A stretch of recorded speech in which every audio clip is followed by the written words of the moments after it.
We're back. Cindy Williams is with us tonight. She plays the role of Shirley Feeney, as you know, in the hit television series Laverne Shirley. This spring, she's going to be appearing here in Los Angeles in the stage play Mirror of the Movies. Would you welcome Cindy Williams? They made her work through her pregnancy. They broke their promises. They turned her best friend against her. At 75, Cindy Williams breaks her silence about the real reason she walked away from TV's #1 show. The truth is darker than anyone guessed. A $20 million legal battle, a near-death medical nightmare, and a 15-year feud with Penny Marshall that Hollywood tried to hide. Laverne and Shirley was America's favorite sitcom, but behind the scenes, Cindy was living a nightmare. Cindy Williams was born Cynthia Jane Williams on August 27, 1947, in Van Nuys, California. Her father, John, worked as an electronic technician. Her mother, Lily, was a waitress. Cindy grew up in a working-class family where money was often tight, but laughter was never in short supply. She had one sister, Carol Ann, and an older half-brother named Jim from her mother's first marriage. When Cindy was a year old, her family moved to Dallas, Texas. They stayed there until she was 10 and then returned to Los Angeles. Her father came from Welsh, French, and Cherokee roots. Her mother was Italian-American. John had a warm and funny personality, but alcoholism made him unpredictable. At one point, things got so difficult that Cindy and her mother moved to Texas to live with her grandmother. A year later, they reconciled with her father and came back home. Even as a child, Cindy loved performing. She would copy commercials and act out little plays at home. She imagined being discovered by Debbie Reynolds, one of her biggest idols. Her father also had a talent for entertaining. He would do comic impressions of Jackie Gleason and Milton Berle, which made Cindy love comedy even more. As she grew older, that love turned into something more serious. She started acting in church productions and school plays at Birmingham High School in Los Angeles. She built a reputation for her talent. She wasn't the only one with big dreams. Sally Field was one of her classmates, as was future philanthropist Michael Milken. Cindy graduated in 1965, ready to take the next step. She enrolled at Los Angeles City College, majoring in theater arts. The program was known for being tough.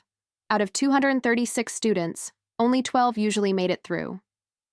Cindy worked hard to be one of them. She juggled her studies with jobs at IHOP, banks, law firms, and even Whiskey A Go-Go. Her time at LACC made her realize something important. She loved theater, but wasn't meant to teach it. She imagined herself interrupting students to show them how to perform a scene. That was when she knew she didn't belong in a classroom. She belonged on a stage. Cindy Williams didn't just stumble into Hollywood. She worked for it. Her first break came in the late 1960s when she landed roles in national commercials for Foster Grant sunglasses and TWA Airlines. These weren't just any ads. Foster Grant was a major brand with a famous tagline, and TWA represented luxury travel at its peak. Cindy's presence gave both campaigns a fresh and youthful charm, but acting wasn't just something she tried on a whim. As a child, she wrote and performed her own plays.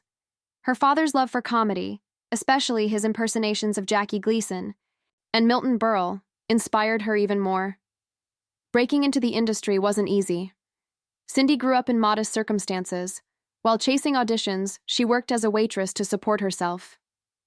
The commercial gigs she booked were more than just paychecks. They gave her experience and exposure, preparing her for bigger roles.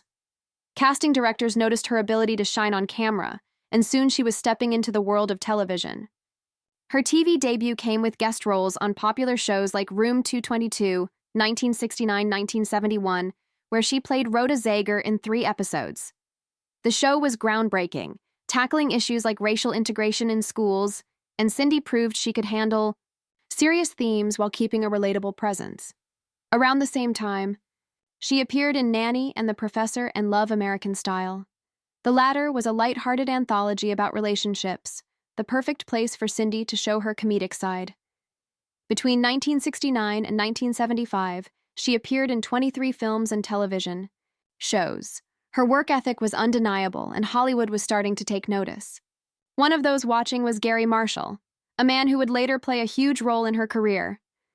In the middle of these early successes, Cindy found herself sharing the stage with one of Hollywood's greatest legends, Gene Kelly. She was invited to perform a tap dance routine with him on a variety show. It should have been a dream moment, but things didn't go as planned. She accidentally stepped on his foot. Then she did it again. Cindy was horrified, convinced she had just ruined everything. But Kelly, ever the professional, continued the routine without missing a beat. He never showed any sign of frustration. Later, Cindy would call this moment both humbling and inspiring. She didn't let the embarrassment shake her confidence. Instead, she used it as a lesson in professionalism. That story became part of her one-woman show, Me, Myself, and Shirley, proving that even awkward moments could turn into something unforgettable. Then came her big break in 1972. She landed a role in Travels with My Aunt, directed by George Cukor. She played Thule, an American hippie who befriends the lead character on the Orient Express. Starring alongside Maggie Smith, Cindy held her own against one of the greatest actresses of her time. The following year, she took on a role that would change everything, Laurie Henderson in American Graffiti, 1973, directed by George Lucas. The film captured the nostalgia of teenage life in early 1960s America. Cindy played the high school sweetheart of Ron Howard's character, bringing warmth and complexity to the role. American Graffiti was more than a hit. It became a cultural phenomenon. The film earned 5 Academy Award nominations, including Best Picture, and launched the careers of future stars like Harrison Ford. Cindy's performance earned her a BAFTA nomination for Best Supporting Actress. These roles proved she could handle both comedy and drama. She wasn't just another young actress trying to make it in Hollywood. She was a rising star, and the best was still ahead. Cindy Williams's Hollywood career took off in a way that many actors only dream of. In the early 1970s, she landed roles in 2 films that would go on to define an era of American cinema. One of them was The Conversation, 1974, directed by Francis Ford Coppola, a master storyteller who had just delivered The Godfather 2 years prior. The film followed Gene Hackman as Harry Call, a surveillance expert obsessed with a cryptic conversation between a young couple. Cindy played Anne, the woman at the heart of the mystery. Her role was subtle but essential. Every word her character spoke carried weight, leaving Harry and the audience questioning what was real and what wasn't. The Conversation was a slow burn, a film that lingered in the mind long after the credits rolled. Critics hailed it as one of the greatest thrillers of the decade. It won the Grand Prix at Cannes and was nominated for Best Picture at the Academy Awards. Years later, it earned a spot in the National Film Registry, recognized for its cultural and cinematic significance. Cindy's performance may not have been the loudest, but it was proof of her ability to hold her own in a film led by some of the best actors of the time, including John Cazale and Gene Hackman. This came right after her breakout in American Graffiti, 1973, where she played Laurie Henderson, a role that earned her a BAFTA nomination. Back-to-back appearances in 2 of the most celebrated films of the era made it seem like Cindy was destined for a long career in film. But just as things were picking up, her path took an unexpected turn. Instead of Hollywood blockbusters, she found her biggest success on television. She first appeared as Shirley Feeney on Happy Days, a role that was meant to be temporary but quickly became something much bigger. Shirley, along with Penny Marshall's Laverne DeFazio, struck a chord with audiences. Their chemistry was undeniable, and soon ABC gave them their own show. In 1976, Laverne and Shirley premiered, and almost overnight, it became a cultural phenomenon. Set in Milwaukee in the 1950s and 60s, the show followed 2 working-class women navigating life with humor and determination. Cindy's Shirley was sweet and hopeful, a dreamer who balanced out Laverne's brash confidence. Their friendship was the heart of the show, and audiences loved watching them take on life's challenges, whether it was a disastrous date or a chaotic shift at the bottling plant. The show's theme song, with its now iconic chant, Schlemiel, Schlemazel, Hassenpfeffer Incorporated, became a pop culture staple. At its peak, Laverne and Shirley was the #1 show on television. Cindy's comedic timing and ability to shift between slapstick humor and heartfelt moments made Shirley a fan favorite. Her performance earned her a Golden Globe nomination for Best Actress in a television series in 1978, placing her alongside Legendary TV stars like Carol Burnett, it was a testament to her talent, proving she could do more than just play a sidekick. She could carry a show. The series' success extended beyond live-action television. It even spawned an animated spin-off, Laverne and Shirley in the Army, where Cindy voiced her character. For years, she was a household name, one half of one of TV's most beloved duos. But just as the show was reaching its final seasons, tensions behind the scenes changed everything. A big part of the problem was Penny's brother, Gary Marshall, who produced the show. His involvement created an uneven playing field that Cindy struggled with. In his memoir, My Happy Days in Hollywood, Gary Marshall described the set as chaotic. He said there was constant yelling, cursing, and conflict. Cindy reportedly believed Penny got special treatment because of her family connection. Penny, on the other hand, didn't like Cindy's husband, musician Bill Hudson, and thought he was too demanding. As the show became more successful, the problems got worse. Both actresses wanted more control over their roles and often clashed with the writers. The tension wasn't just between Cindy and Penny, it spread to the entire production team. Cindy stuck with the show for over 150 episodes, but by the 8th season, things had reached a breaking point. Everything escalated in March 1982 when Cindy announced she was pregnant. At first, Paramount assured her that they would write her pregnancy into the storyline. They told her she could work until mid-October without any issues. But as the months passed, those promises fell apart. The studio pushed her to sign a contract that required her to work until her due date. Cindy refused. She saw it as unfair and unrealistic. Penny tried to convince her to stay, even suggesting that Cindy could rest while she took on more of the physical comedy. But the situation had already gone too far. Cindy decided to leave. Her departure was sudden. Cast members were shocked, and fans had no idea what had happened. Years later, Cindy admitted that trying to hide her pregnancy bump during filming had been stressful. She was also frustrated that producers still expected her to do physical scenes despite her condition. She felt like she had no choice but to walk away. Cindy Williams's departure from Laverne and Shirley was not handled well on screen. Her final episode aired on October 12, 1982. In it, Shirley Feeney appeared alongside Laverne DeFazio in a light-hearted storyline about hypnosis. But by the very next episode, she was gone. The only explanation was a brief note saying her husband had been transferred overseas. Fans were left confused. There was no farewell scene, no emotional goodbye, just an abrupt exit that felt out of place for a character who had been a core part of the show for years. But she wasn't done fighting. In August 1982, she filed a $20 million lawsuit against Paramount and Gary Marshall. She claimed the studio had gone back on their word. They had promised her $75,000 per episode for 22 episodes plus $3,750 for reruns. But when she became pregnant, those agreements started falling apart. The lawsuit also accused Gary of encouraging Paramount to push her out of the show. The legal battle highlighted a bigger issue in Hollywood: how pregnant actresses were treated. Cindy's case brought attention to the struggles of working mothers in the industry. Over time, it led to better conditions for women on set. Studios began providing nurseries, and discussions about fair treatment became more common. The lawsuit was eventually settled out of court for an undisclosed amount, but the damage was already done. After Cindy Williams left Laverne and Shirley in 1982, she didn't step away from acting entirely. She moved into made-for-TV dramas and comedies, proving she could take on a variety of roles. One of her first major projects was Euphoria, a sci-fi comedy where she starred alongside Fred Ward and Harry Dean Stanton. The movie was finished in 1981 but didn't get released until 1985. Independent films often struggled with funding and distribution, so delays like this were common.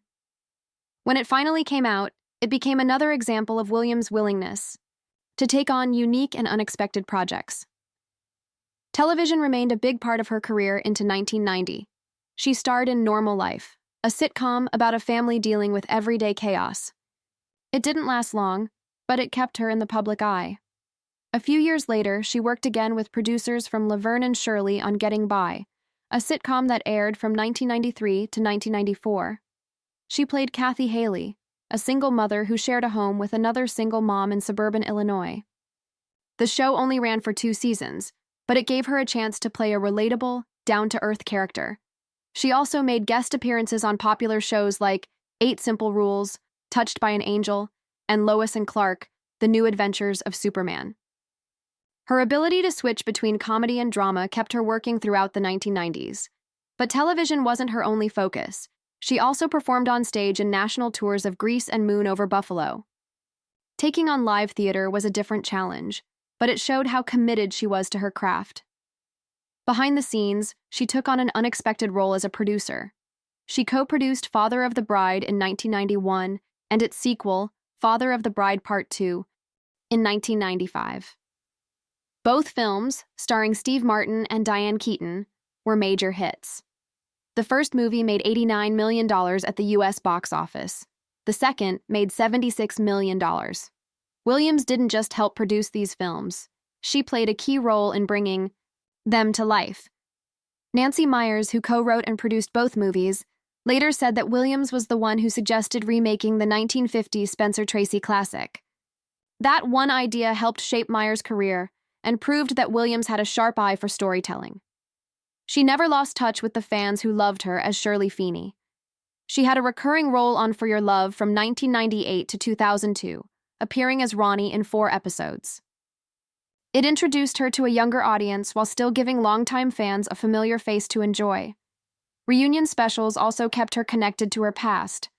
In 1995, she joined Penny Marshall and the rest of the cast for the Laverne and Shirley reunion. In 2002, she and Marshall teamed up again for Laverne and Shirley Together Again, where they shared behind-the-scenes stories and even performed skits based on their classic characters.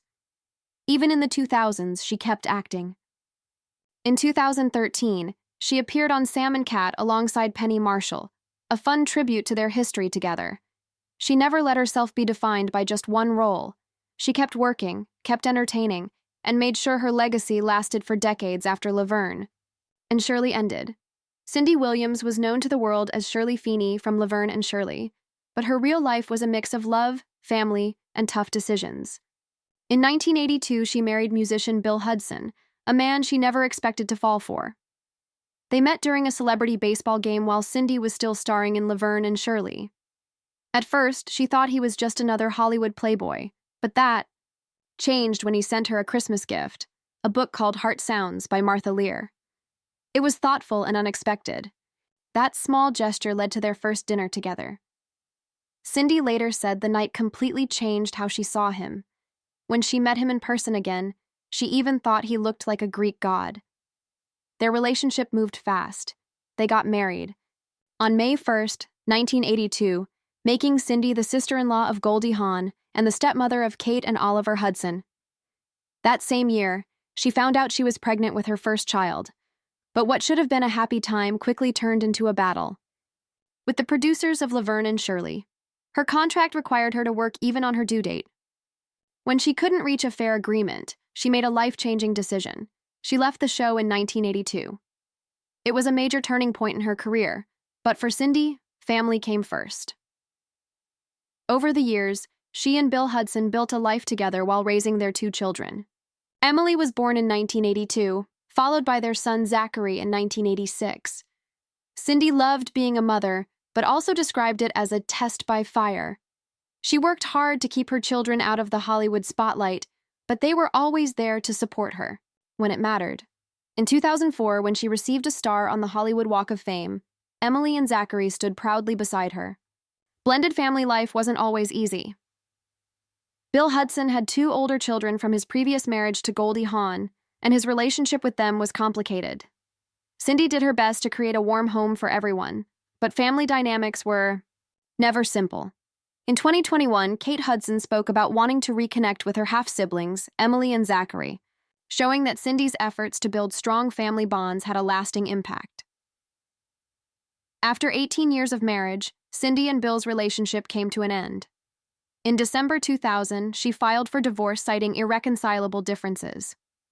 It was a difficult chapter in her life, but through it all, she stayed focused on her children.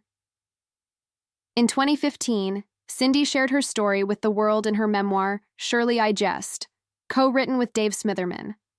The book was filled with humor, but it also gave an honest look at her life. She shared behind-the-scenes moments from American Graffiti and Laverne Shirley and opened up about the personal struggles she faced. She wrote about her decision to leave the show at its peak, her marriage to Bill, and the challenges of raising children in the entertainment industry. She also reflected on her divorce, describing it as one of the hardest times in her life. But even in those moments, Cindy found ways to laugh. She believed that humor could get you through anything. In May 2012, Cindy Williams felt a sharp pain in her abdomen. At first, doctors thought it was just colic, but within days her condition became critical. Her kidneys shut down, her body went into septic shock, and her blood pressure dropped to dangerous levels. The infection was spreading fast, and doctors had little time to act. The cause was a lap band from a weight loss surgery she had years earlier. It had eroded through her stomach, creating a hole that allowed bacteria to leak into her body. By the time doctors realized what was happening, she was in total renal failure. She was rushed into emergency surgery. The lap band had to be removed and the damage repaired, but there were no guarantees. Doctors warned her husband that she might not survive the operation. She did survive, but recovery was brutal. Cindy spent over 6 weeks in the ICU, most of that time on a ventilator and heavily sedated. She developed full-body thrush, a painful fungal infection, suffered from red man syndrome, a severe reaction to antibiotics, and kidney failure, forced her onto continuous dialysis. A 10-inch open wound stretched across her abdomen. She needed a wound vacuum, multiple drains, and a feeding tube just to stay alive. Even after leaving the hospital, her battle was far from over. She became one of many survivors suffering from post-sepsis syndrome, a condition that affects up to 50% of people who survive sepsis. It left her with memory loss, constant fatigue, and chronic pain. She struggled to hold conversations. Simple tasks like grocery shopping or driving felt impossible. Her body had changed too.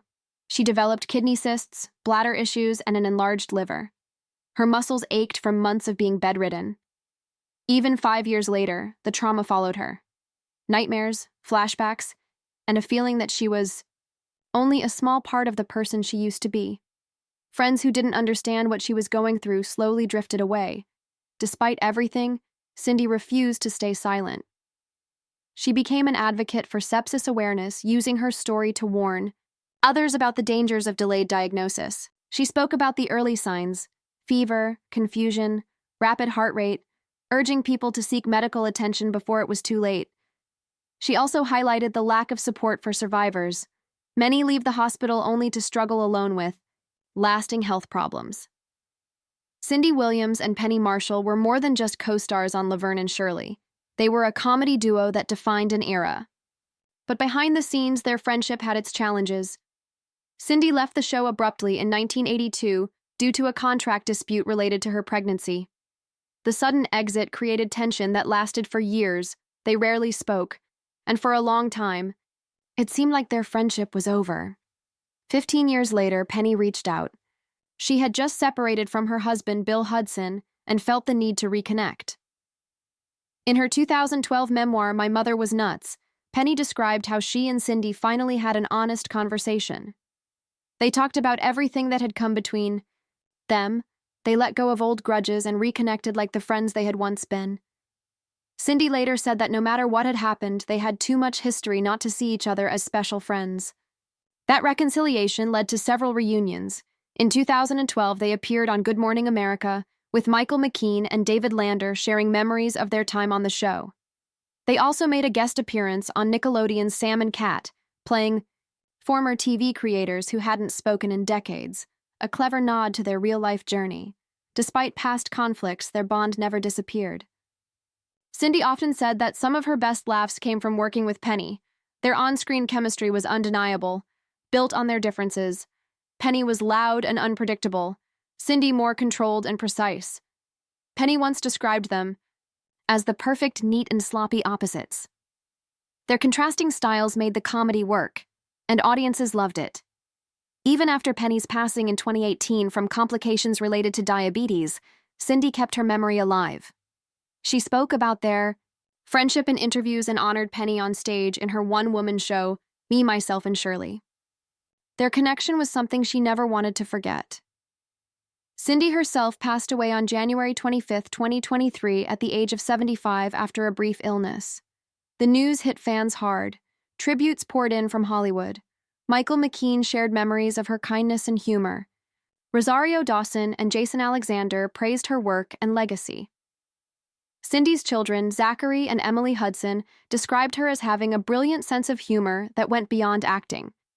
She loved making people laugh, whether on screen or in everyday life.